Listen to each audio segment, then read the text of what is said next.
This is a uniquely Hopi story. We've been here for a much longer time span than some people may realize. It's a reflection of who we were and how we've been able to persevere to who we are today. This is the story of Tio. Tio lives in a village along the river. His people use the river to live, to wash, to drink, to farm. The river is life. It has been thus for ages. But through the cycle of seasons, things change. The river drops and the rains slow.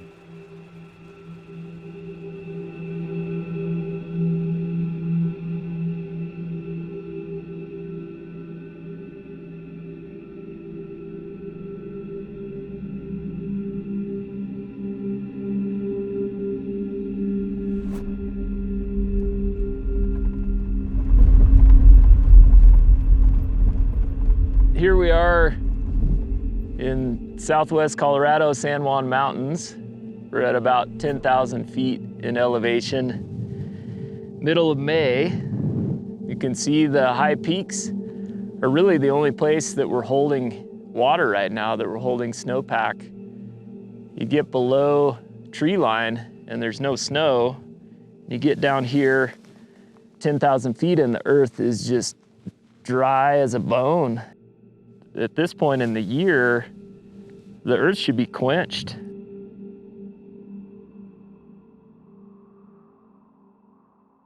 There are similar elements within that Tio story. His family and his familial clan had dealt with drought and dealt with hard times, and it forced them to adapt their behavior.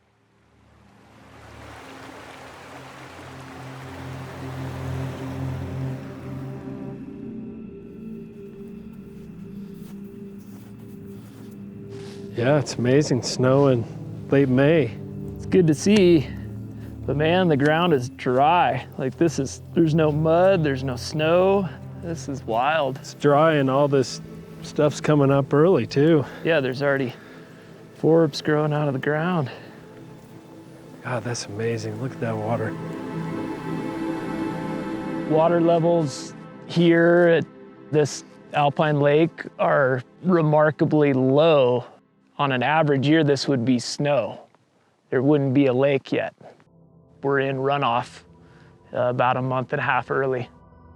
Yeah, you can see the line on the other side, the ordinary high water mark of the lake, and it's probably what, 10, 15 feet above what the lake level is. Everything is connected, from mountain headwaters to desert canyons, all the way out into Mojave Desert. It's an interconnected ecosystem, so what happens here affects everything downstream. A lot of these riparian ecologies that are already hanging on by a thread, it may send them over the tipping point, and then when calls on water are made and people can't have water in their irrigation ditches in the floodplain, and then you get down to Parker and Yuma and the Delta, people are gonna come first. People gotta live in the Southwest, so if it ever really hits the fan, people gotta drink water and live. One of the main things we need to do is change the paradigm from a growth paradigm to a sustainability paradigm. These ecosystems have evolved over the millennia to certain timings that nature would provide when the ice would melt, when the turnover of the lakes would happen, and now those are changing and shifting.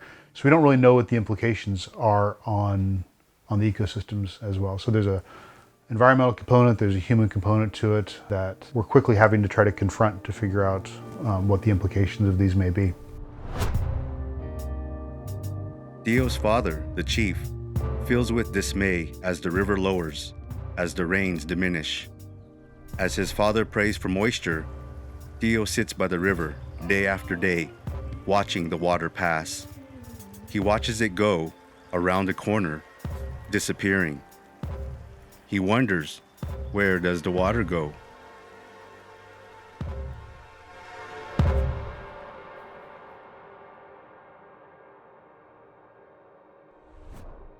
We travel down here on the San Miguel, past the confluence of the Dolores and the San Miguel, and I mean, that water is not that far from here, and there's no storage in between. So that lake is really an example, a microcosm of like the last water storage between here and the mountains, and it's already melted.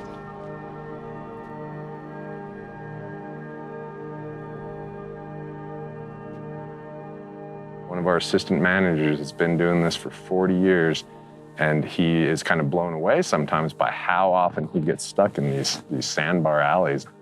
I think that if not having enough water became far more common than what we're seeing now, that could severely impact our business. People want to be here, and there's so many different things you can do and caters to so many different interests. But when you have an hour wait in traffic to get in town, when Arches closes the gates because there's too many people, when you can't even find a campground to camp in, when locals avoid going to the grocery store because they don't want to be stuck in there for hours at a time, you know, all those signs point towards, I think, Moab growing too fast. The river, it teaches you to expect change and to be adaptable. It teaches you that you are at the whim of Mother Nature, and in general, Mother Nature is indifferent to our endeavors. I see things now, it reassures me that change is a constant, and it's something I should expect. I should expect change and try to, foster resiliency and be ready to adapt. We take water for granted all the time, that it will magically be there when we open up the tap. And when you carry your water every day, you realize the value that water has. And when you have something given to you, you forget how precious it is. One day, Dio can no longer quiet the voice inside him. Where does the water go? Using a cottonwood tree, he creates a vessel for the journey ahead. The village comes together in preparation. Dio enters the water and departs.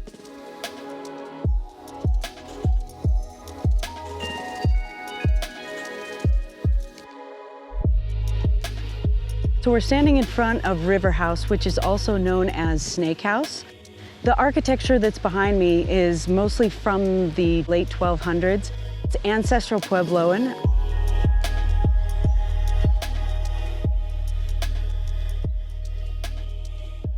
For 1,000 years, this would have been an incredibly gentle and forgiving and luscious place to live because of that river corridor. It provided absolutely everything for people to gather for trade networks.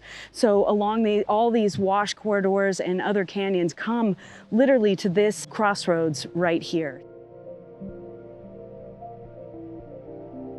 This represents an ancestral site where specifically some of my people are known to have resided 800 to 1,000 years ago. And so it figures prominently within our oral histories of the various clans within Hopi that have migrated all across the Southwest.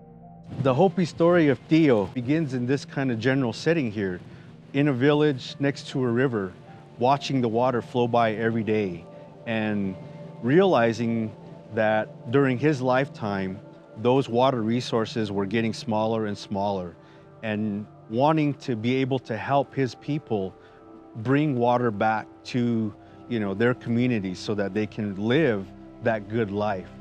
Water in and of itself has a very strong spiritual connection for Hopi. We understand that it is a finite resource. We recognize it as a living force, that it's not something to be taken for granted.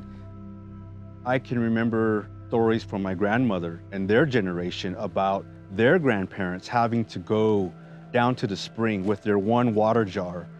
Sometimes the springs would be coming out pretty good and they were able to fill their water jars fairly quickly. Other times it was just a small trickle, and so they would have to wait all day to have their turn to get their water jar filled, drop by drop. The Native American community, approximately 30 tribes within the Colorado River Basin, have often been the least represented, even though they have very senior water rights. The ability to develop those water rights and use those water rights to improve their livelihoods, I believe, is one of the most important things that we can do, we can facilitate, and we can encourage right now. Dio rides the river for many days and many moons. He meets strangers who test his courage, teach him ceremonies for rain and their reverence for water.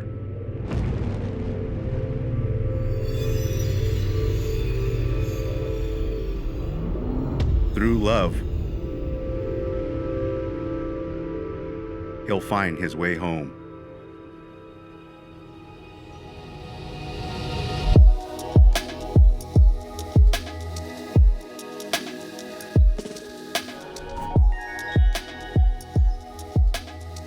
It's really easy to assume that you turn on the faucet and it's just going to always flow out. And I think for so many people living with privilege and in developed places, the assumption is also that water is going to come out clean and it's going to be reliable. And I think that's not the case in a lot of our country and in a lot of cities and rural places. You know, the Navajo Nation is a prime example where water is not readily available that way.